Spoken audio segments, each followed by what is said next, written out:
Hello बच्चों, आज हम लोग बात करेंगे इलेक्ट्रोस्टैटिक पोटेंशियल एंड कैपेसिटेंस के लेक्चर नंबर 13 के बारे में। और यहाँ पर हम लोग डिस्कस करेंगे कि आखिर कितनी एनर्जी स्टोर्ड होती है किसी भी कैपेसिटर के अंदर, और हम देखेंगे कि क्या फोर्स लगेगी दो प्लेट्स ऑफ द कैपेसिटर के बीच में। तो शुरुआत करेंगे energy stored in a charged capacitor. यहाँ पर चार्ज्ड कैपेसिटर का केस है, ठीक है। तो शुरुआत करते हैं। तो जैसा कि हमको यहाँ पर दिया गया है कि हमारे पास एक दो प्लेट्स हैं कैपेसिटर के, ठीक है। ये जो दो प्लेट्स हैं कैपेसिटर के, इसको हमने कनेक्ट किया एक बैटरी से, जैसा कि देख सकते हो। और जैसे ही हमने इन दो प्लेट्स ऑफ द कैपेसिटर को बैटरी से कनेक्ट किया, वैसे ही हमारे में क्या होगा, हमारी जो दोनों प्लेट्स है, दोनों ही प्लेट्स पर एक पर पॉजिटिव चार्ज डिपॉजिट हो जाएगा और एक पर निगेटिव चार्ज जाके डिपॉजिट होगा, इंड्यूस होगा। तो यहां पर क्या होगा, जो ये पॉजिटिव टर्मिनल है, निगेटिव टर्मिनल, तो इस वाली प्लेट पर हमारा क्या होगा, इस वाली प्लेट पर हमारे पास पॉजिटिव चार्ज, ठीक है, इस वाले प्लेट पर हमारा पॉजिटिव चार्ज जाकर के फ्लो कर रहा है। ये वाले ये जो हमारी प्लेट है ये पॉजिटिवली चार्ज हो जाएगी, ठीक है, चार्ज फ्लो हो रहा है। और ये वाली प्लेट पर हमारा नेगेटिव चार्ज इंड्यूस हो जाएगा, ठीक है। तो ये हो जाएगा माइनस माइनस माइनस। तो एक प्लेट हमारी क्या हो गई, पॉजिटिवली चार्ज हो जाएगी, एक प्लेट निगेटिवली चार्ज। भाई हमने इसको बैटरी से कनेक्ट किया तो हमारी चार्जेस जो है फ्लो होने लगी। एक हमारा पॉजिटिवली चार्ज प्लेट हो गया, एक निगेटिवली चार्ज प्लेट हो गया। और जैसे कि हम लोगों ने पढ़ा है इलेक्ट्रिक चार्जेस एंड फील्ड्स में कि जो हमारी इलेक्ट्रिक फील्ड का डायरेक्शन होता है वो पॉजिटिव चार्ज से निगेटिव चार्ज की तरफ होता है, ये हमने पढ़ा है। जो हमारी इलेक्ट्रिक फील्ड लाइंस होती हैं पॉजिटिव चार्ज से निकलती हैं और निगेटिव चार्ज पे जाके टर्मिनेट हो जाती हैं। तो ये हमारी हो गई इलेक्ट्रिक फील्ड लाइंस का डायरेक्शन, पॉजिटिव चार्ज से निगेटिव चार्ज की तरफ। फिर हमने कहा कि किसी इंस्टेंट पर हम मान लेते हैं हमारे पास ये जो इस सिस्टम के लिए जो हमारा चार्ज है वो Q है और उस इंस्टेंट पे हमारी पोटेंशियल V है। तो हमने कहा कि एट एनी इंस्टेंट, हम किसी इंस्टेंट पर जब हमने चेक किया, एट एनी इंस्टेंट, हमने किसी इंस्टेंट पर यानी किसी एक पर्टिकुलर टाइम पर जब हमने चेक किया तो हमने देखा कि ये जो हमारा चार्ज्ड कैपेसिटर है इसके ऊपर जो हमारी चार्ज है वो क्या है, वो हमारी हो गई है कैपिटल Q, और जो पोटेंशियल है वो V हो चुकी है, ठीक है। तो हमने कहा कि अगर हम एक छोटा सा चार्ज माने जो कि है dq, अगर हम छोटा सा चार्ज लें जो कि हमारा है dq, ठीक है, हमने कहा एक छोटा सा चार्ज है dq। तो अगर ऐसा है कि किसी इंस्टेंट पर हमारा जो इस चार्ज कैपेसिटर पर जो हमारा चार्ज है वो कैपिटल Q और पोटेंशियल V है, तो अगर हम इस कंडीशन में एक छोटे से चार्ज dq को मूव कराना चाहें छोटे से चार्ज को, तो वहां पर कितना वर्क डन लगेगा, और जितना वर्क डन लगेगा उस छोटे से चार्ज को मूव कराने में, उतना ही हमारा एनर्जी स्टोर्ड है कैपेसिटर के अंदर। Work done is equal to energy stored in a charge capacitor, ठीक है।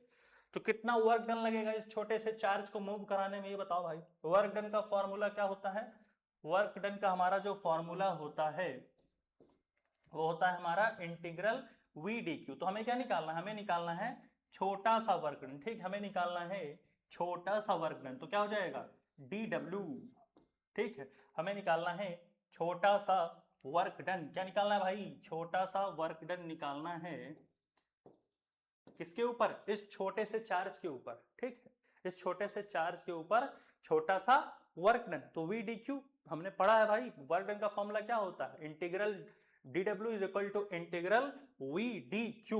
यही तो होगा कि कुछ और होगा, बताओ भाई। यही तो होगा कि जो पोटेंशियल है इंटू डी क्यू, छोटे से चार्ज का हमारा इंटीग्रेशन, यही हमको देखना रहता है, ठीक है। तो ये हमारा इतना फॉर्मूला बन गया कि हमारा डी डब्ल्यू क्या है, डी डब्ल्यू हमारा हो जाएगा इंटीग्रल वी डी क्यू। अब हमने एक फॉर्मूला पढ़ा है, क्या पढ़ा है आगे देख लेंगे, पहले इतना नोट कर लो तो आगे बढ़ते हैं। नोट करो, 1 2 3 4 पॉज करके नोट कर, हो गया, आगे बढ़ा जाए। चलो आगे बढ़ते हैं। हमने फॉर्मूला क्या पढ़ा, हमने फॉर्मूला पढ़ा कि जो हमारा छोटा सा वर्क डन है वो क्या है, वो है इंटीग्रल वी डी क्यू, यही तो है। अब हम एक फॉर्मूला जानते हैं, पिछले लेक्चर्स में मैंने बताया था कि जो चार्ज होता है इसका फॉर्मूला होता है Q इंटू सी वी, ठीक है। Q क्या है, चार्ज, C क्या है, कैपेसिटेंस, V क्या है, पोटेंशियल। तो यहां से अगर भाई हम V निकालना चाहें तो V हमारा क्या निकल करके आएगा, V हमारा निकल करके आ जाएगा Q बाई C, यही तो आएगा। V हमारा क्या हो जाएगा, वो हमारा हो जाएगा Q बाई C। अब इंटीग्रल डी डब्ल्यू को क्या लिख सकते हो, डब्ल्यू लिख सकते हो, जैसे ये इंटीग्रल डी एक्स को क्या लिखते हो, एक्स। तो वैसे ही इंटीग्रल डी डब्ल्यू क्या हो जाएगा, डब्ल्यू। तो हमारा जो वर्क डन हो रहा है इसको ऐसा रखो, और इंटीग्रल वी की जगह क्या रखोगे भाई, वी की जगह रखोगे Q बाई सी, क्या रखोगे, Q बाई C, यही तो होगा कि कुछ और होगा? Q equal to c v है तो V इक्वल टू क्या हो जाएगा? Q बाई C हो जाएगा इनटू क्या रखोगे? D q. अच्छा हाँ, एक और यहाँ मान लो जो potential equal to Q by C, यहाँ छोटा सा चार्ज Q है तो यहाँ भी Q मान लो, उसमें ऐसा कोई परहेज तो नहीं होना चाहिए, ठीक है। तो यहाँ मैं लिख देता हूँ फिर से इस फॉर्मूले को। हाँ, क्या लिखोगे? यहाँ लिख लो ये v इक्वल टू क्या रखोगे? v इक्वल टू रख लेना ये वाला स्मॉल q रखना, Q बाई C, ठीक। तो रख लेते हैं भाई Q बाई C, तो यहाँ क्या हो जाएगा? Q by C into D Q. कहाँ से कहाँ इंटीग्रेट करना है? किसी एक इंस्टेंट पे हमने चार्ज कितना माना था? कैपिटल Q माना था, पोटेंशियल हमारा वही था उस इंस्टेंट पे। तो यहाँ पर लिमिट कहाँ से कहाँ जाएगी? जीरो से कैपिटल Q, यही तो जाएगी। जीरो से कैपिटल Q लिमिट ले जाना है। अभी हमने पढ़ा है एक फॉर्मूला होता है x to the power n dx का इंटीग्रेशन क्या होता है?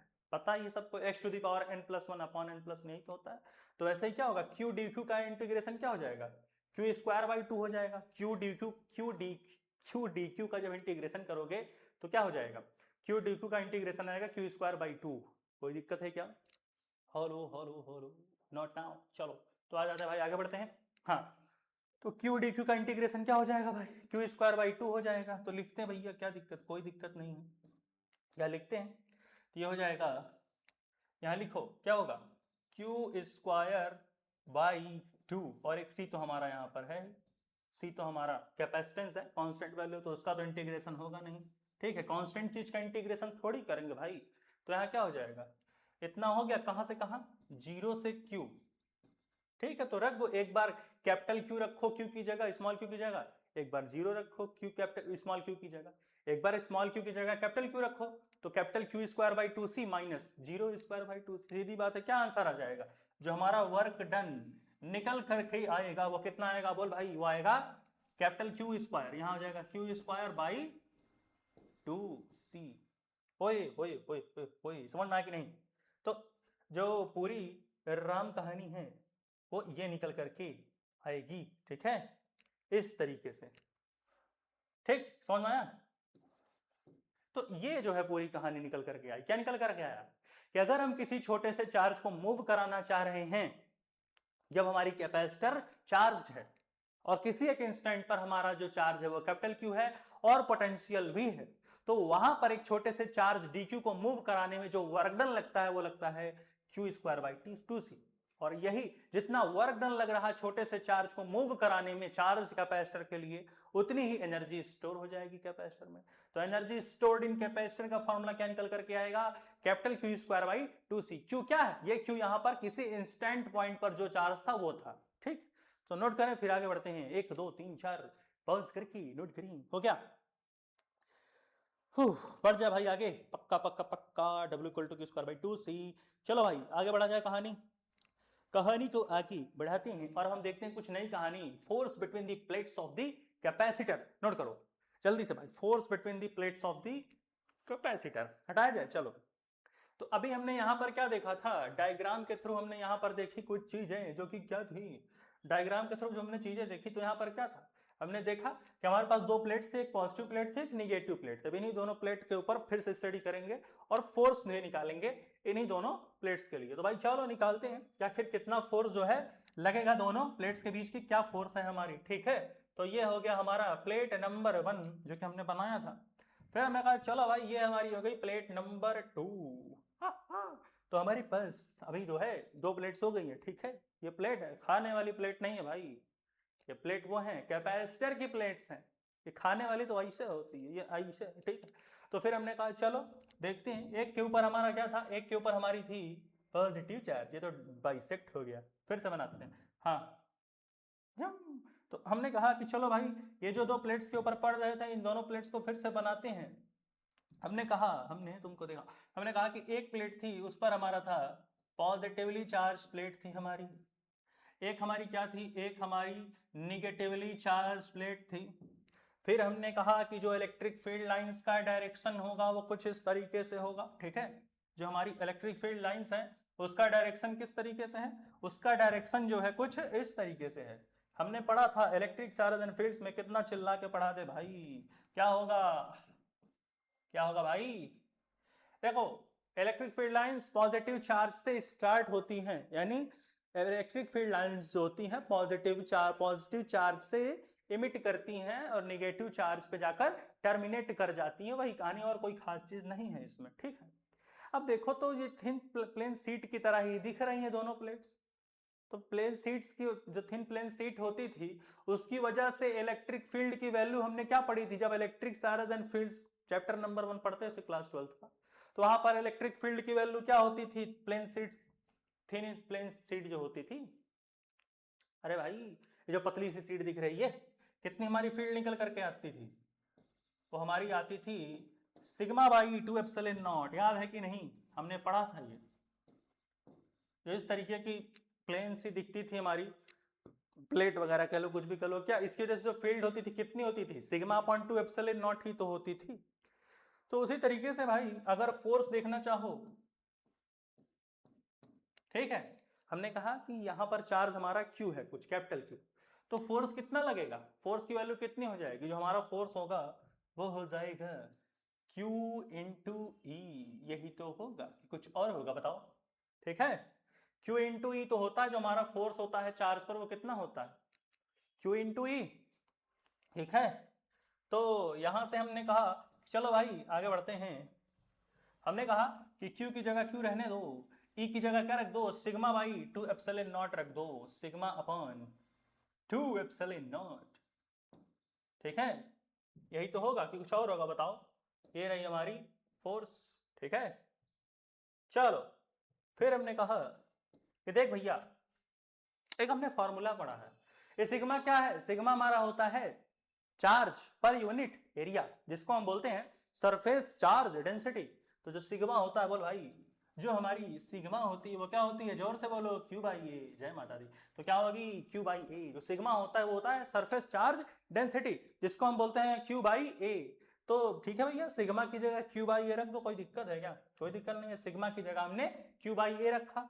तो रखते हैं भैया, देखते हैं क्या होता है, Q into Q upon 2 epsilon naught into A, होए होए होए होए होए होए, यानी यहां से फॉर्मूला क्या बन जाएगा, यहां से जो फॉर्मूला निकलेगा Q into Q, Q square हो जाएगा, तो यहाँ पे हो गया Q square divided by 2 epsilon naught into A. तो ये हमारा फॉर्मूला निकल करके आएगा, ये हमारा क्या हो गया, ये हमारी हो गई force between the plates of the capacitor, कितना आएगा Q square upon 2 epsilon not a. Note करें फिर आगे बढ़ते हैं। वैसे ये लास्ट टॉपिक था भाई आज का, लास्ट टॉपिक था ये, ठीक है कि नहीं, ठीक है कि नहीं बताओ भाई। यहां पर हमने कहा, यहां पर हमने कहा कि ये हमारी, यहां पर हमने पॉजिटिव चार्ज रखा, यह हमारा निगेटिव चार्ज प्लेट है, फिर इन्हीं क्यू में से एक क्यू हमने रखा और हमने आंसर्स को निकाला, ठीक है। चलो नोट कर लो भाई। तो इस तरीके से जो दो प्लेट्स होंगी कैपेसिटर की, चार्ज्ड प्लेट्स हैं कैपेसिटर की, उनके बीच जो फोर्स होती है वो कितनी आती है, अरे हटूंगा तब तो, क्या होगा Q square by 2 epsilon not a, जहां पर क्यू क्या है, चार्ज है, पॉजिटिव चार्ज ले लो निगेटिव चार्ज ले लो, एप्सिलॉन नॉट तो पता है भैया परमिटिविटी ऑफ फ्री स्पेस, पढ़ा है हम लोगों ने इलेक्ट्रिक चार्ज एंड फील्ड्स में। ए क्या है, area of the plates, plates का एरिया होता है, ठीक है। और 2 तो जानते हो 2 गिनती में आता है, ठीक है, 1 2 3 4। तो इस तरीके से force between the plates of the capacitor निकल करके आ गया, धन्यवाद। तो समझ गए इस चीज को, मेरे हिसाब से समझ आ गया होगा, आ गया कि नहीं बोल भाई, जुम जुम जुम जुम जुम जुम, इसको थोड़ा सा यहां लिख लो, Q और अपॉन E की जगह क्या था, सिग्मा अपॉन 2 एप्सिलॉन नॉट, ठीक है, सही है कि नहीं। E की जगह रखा सिग्मा बाई 2 एप्सिलॉन नॉट और सिग्मा की जगह रखा भाई बहनों Q बाई E, आंसर आ गया। तो नोट कर लो भाई, फिर आगे बढ़ते हैं हम लोग, नोट करो, हो गया नोट। चल भाई यहां पर इसको खत्म किया जाए लेक्चर को, पक्का। चलो तो यहां पर इस लेक्चर को हम लोग खत्म करते हैं। यहां पर हमने कई सारी चीजें सीखी कि एनर्जी स्टोर कितनी होती है कैपेसिटर के अंदर, क्या फोर्स लगेगी दो प्लेट्स ऑफ द कैपेसिटर के बीच में, नोट कर लो, ठीक है। तो इस तरीके से जो है कहानियां हमने यहाँ पर पूरी की पूरी देख ली, बहुत बहुत धन्यवाद। इसके बाद आएगा एक नया लेक्चर, अब हम लोग डाइलेक्ट्रिक इंसर्टेड वाली केसेस पढ़ेंगे, ठीक है, डाइलेक्ट्रिक्स का केस पढ़ेंगे और अंततः ये चैप्टर खत्म हो जाएगा, फिर हम कुछ न्यूमेरिकल लगाएंगे। अभी भी 4 से 5 लेक्चर तो आएंगे इस पर, फिर शुरू करेंगे करंट इलेक्ट्रिसिटी। तब तक पढ़ाई करते रहे, ऑल द वेरी बेस्ट। अगला लेक्चर हम बहुत ही जल्द लाएंगे।